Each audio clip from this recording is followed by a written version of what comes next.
ইচ্ছা পূরণ করে নেবে, মানে এই বাড়ির বংশধর দিয়ে যাবে।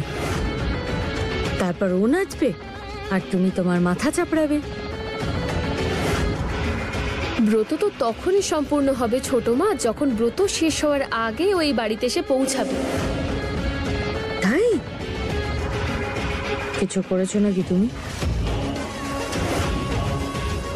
আরে পুজোর জন্য দেরি হয়ে যাচ্ছে তাই না, আমি রেডি হয়ে আসছি।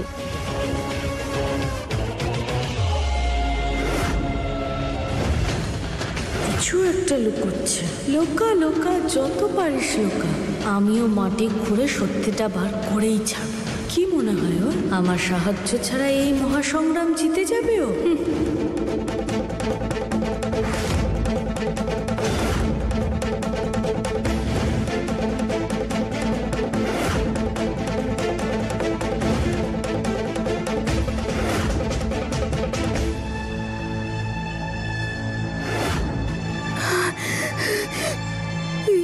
কোথায় আমি? এখানে কি করে এলাম? আমাকে নিয়ে এসেছে এখানে। আমার হাত কেন বাঁধা?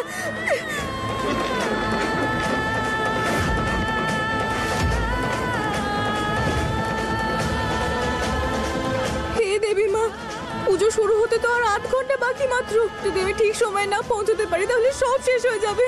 কি করি? আমাকে তো সময় মতো পৌঁছাতে হবে, আর তারা দিদির আসল সত্যিটা আমাকে সবাইকে জানাতে হবে।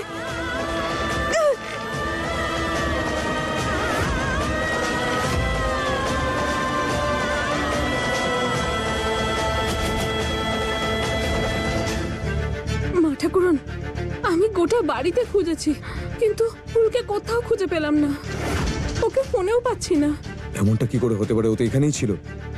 এমন অবিবেচকের মতো কাজ ফুল বৌমা কি করে করলো? আমি ওকে নিজে বুঝিয়েছিলাম যে এই পুজো আর ব্রতর কি মাহাত্ম্য।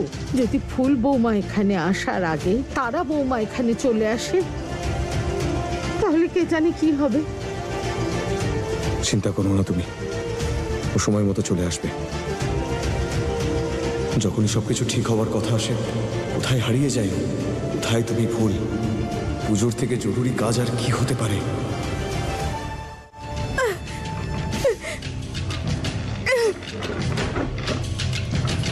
কেউ আছে? বাঁচাও আমাকে, কেউ আছে? খুলে দাও, বের করো আমাকে এখান থেকে। কেউ আছে? বাঁচাও, বাঁচাও আমাকে, কেউ আছে?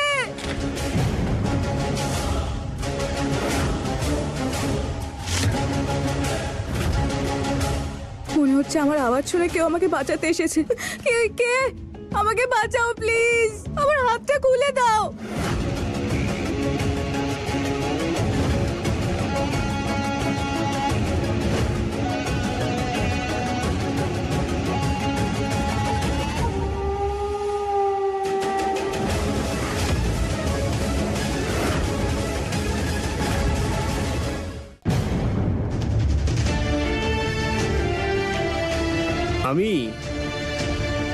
আমি একটা কথা বুঝতে পারছি না। যখন তুমি আমার সামনে মায়ের কাছে ক্ষমা চাইবে না পরিষ্কার বলে দিলে, তাহলে মায়ের কাছে গিয়ে ওরকম বদলে গেলে কেন? আর এরকম কেন দেখালে যে তুমি এসব আমার জন্য করেছো?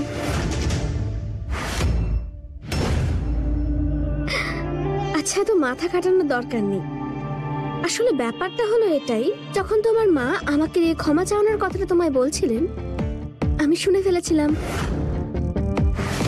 ওই মেয়েটা যতক্ষণ না আমার পায়ের কাছে পড়ে নাক্ষর না দেবে ততক্ষণ আমার প্রতিশোধ পূর্ণ হবে না।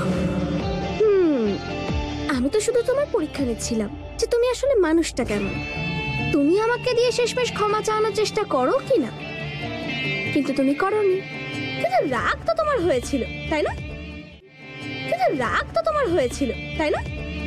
কিন্তু নিজেকে সামলে নিয়েছিলে। সব জানি আমি। আমাকে দিয়ে জোর করে কিছু করাওনি তুমি। ভালো করেছো। আগে হ্যাঁ, আসলে মানুষটা তুমি খুব একটা খারাপ নয়। আর এমনিতেও ঝামেলাটা আমার আর তোমার মায়ের মধ্যে হচ্ছিল। মাঝখান থেকে তোমায় এসবে জড়িয়ে কি লাভ বলো? আমি চাইছিলাম না যে আমার জন্য তোমার মায়ের কাছে তুমি নিজে ছোট হয়ে যাও। আমার সম্মান বাঁচাবার জন্য তুমি নিজেকে ছোট করে দিলে। এই যে দেখো, এত ভাও খাওয়ার দরকার নেই। আর আমাদের মেয়েদের মাথার মধ্যে যে কি চলছে সেটা তুমি ভাবা ছেড়েই দাও। তুমি শুধু এটুকুই বুঝে নাও যে আমি একটা গন্ডগোল করেছিলাম আর আমি নিজে সেটা মিটিয়ে নিয়েছি। আর এখন তুমি আমার সময় নষ্ট করছো। এখন আমার নাচের সময় হয়ে গেছে, তুমি এখন এখান থেকে যেতে পারো। আর যদি তুমি আমার নাচ দেখতে চাও তাহলে স্বাগত জানাই, নিজেরই বাড়ি মনে করো।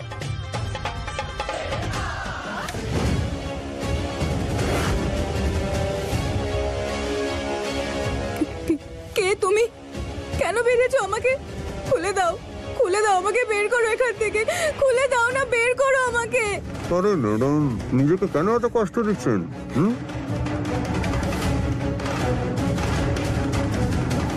ওই ঘড়িটা দেখছেন?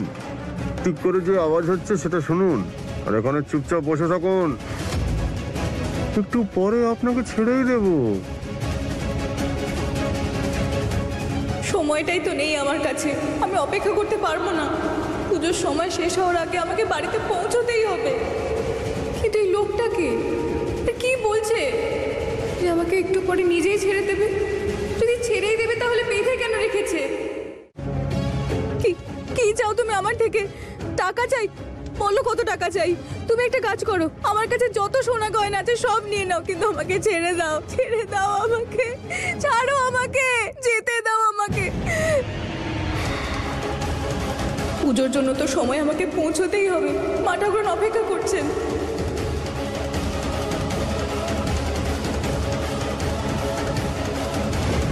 খুলে দাও আমাকে।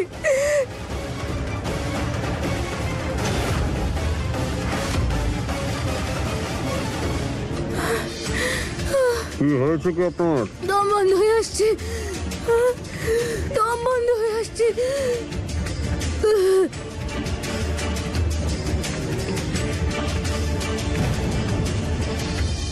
ইনার আমার শরীর খারাপ হয়ে গেল না তো? হ্যালো ম্যাডাম, উঠুন। হ্যালো ম্যাডাম, আরে ম্যাডাম উঠুন, দেখি তখন। ম্যাডাম, হ্যালো, কি হলো? আরে উঠুন ম্যাডাম। না তো ইনি উঠছেন আর না কথা বলছেন। কিন্তু বিপদে পড়লাম, আমাকে 1 ঘন্টার জন্য আটকে রাখতে বলেছিল। যদি ইনার কিছু হয়ে যায় তাহলে তো আমি মার্ডার কেসে ফেঁসে যাব। ম্যাডাম উঠুন, ম্যাডাম উঠুন, ম্যাডাম।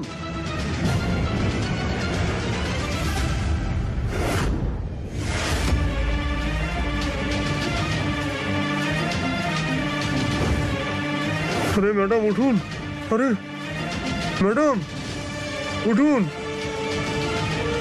ওনার কিছু হয়ে যাওয়ার আগেই আমাকে ফোন করে সব বলতেই হবে।